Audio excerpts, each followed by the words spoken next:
Hello students, आज मैं आपको हिंदी का एक टॉपिक बताने जा रहा हूँ जिसका नाम है संधि। संधि किसे कहते हैं, उसके भेद क्या हैं और उसके उपभेद क्या है। संधि का मेन मतलब क्या होता है, मिलना या जुड़ना, मतलब जो वर्णों के मेल से जो परिवर्तन होता है उसको संधि कहा जाता है। संधि कितनी तरह के होते हैं, मेन तीन: स्वर संधि, व्यंजन संधि और विसर्ग संधि। स्वर संधि क्या होते हैं, दो स्वरों के मेल से जो परिवर्तन होता है उसको स्वर संधि कहा जाता है, जैसे विद्या प्लस आलय विद्यालय। ये क्या है, स्वर संधि है। स्वर संधि के भी आगे पांच भेद होते हैं। कितने भेद होते हैं, पांच भेद: दीर्घ संधि, युन, गुण, वृद्धि, यन, अयादि। कौन कौन से हैं स्वर संधि के भेद? दीर्घ, गुण, वृद्धि, यन, अयादि। दीर्घ क्या होते हैं, जिसमें अ ई के से परे अ ई दोबारा आकर क्या प्रयोग करता है, आ का आवाज निकालता है। मतलब जैसे परम प्लस अणु परमाणु, अ और अ मिलके आ बना दिया परमाणु। जिसमें गुण संधि क्या होती है, जिसमें अ और आ से आगे ई लग जाए तो अ की आवाज निकलती है। किसकी? ए की आवाज निकलती है। जैसे देव प्लस इंद्र, मतलब अ और ई को जुड़ के ए बन गया देवेंद्र। देव प्लस इंद्र क्या बन गया, देवेंद्र। ये क्या है, गुण संधि है। कौन सी संधि है क्लास? गुण संधि।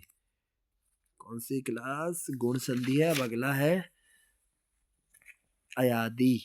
पहले है वृद्धि संधि, जिसमें अ और आ से परे ए लग जाए तो अय की आवाज बना देती है। जैसे एक प्लस एक, मतलब ए और ए बन के अय बना दिया, मतलब एक एक, मतलब एक और एक मिलके एक एक बना दिया, एक एक बना दिया। अय की आवाज आ गई तो क्या बन गया, वृद्धि संधि। यन संधि क्या है, जिसमें ई और ई के बाद ई लग जाए, मतलब य की आवाज आ जाती है। जैसे ई और ई के बाद यदि अ की आवाज आ जाती है, जैसे अति प्लस अधिक अत्यधिक, य की आवाज आती है तो क्या बन जाता है, ये यन संधि। कौन सी संधि? यन संधि।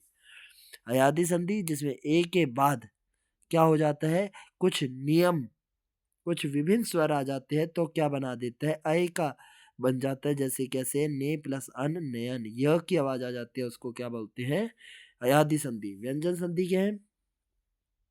व्यंजन की ध्वनि से परे यदि स्वर और व्यंजन का में परिवर्तन आता है, स्वर और व्यंजन के आने से जो भी परिवर्तन आएगा उसको व्यंजन संधि कहा जाएगा। व्यंजन ध्वनि से परे यदि कोई भी परिवर्तन आता है तो उसको व्यंजन संधि कहा जाता है। जैसे जगत प्लस नाथ जगन्नाथ। लास्ट रह गया विसर्ग संधि। विसर्ग के आने से जो परिवर्तन होगा, विसर्ग संधि। जैसे नी प्लस गुण निर्गुण, र की आवाज आ गई तो क्या होगा। Thank you class, have a nice day. विसर्ग संधि तक complete. Thank you class, have a nice day.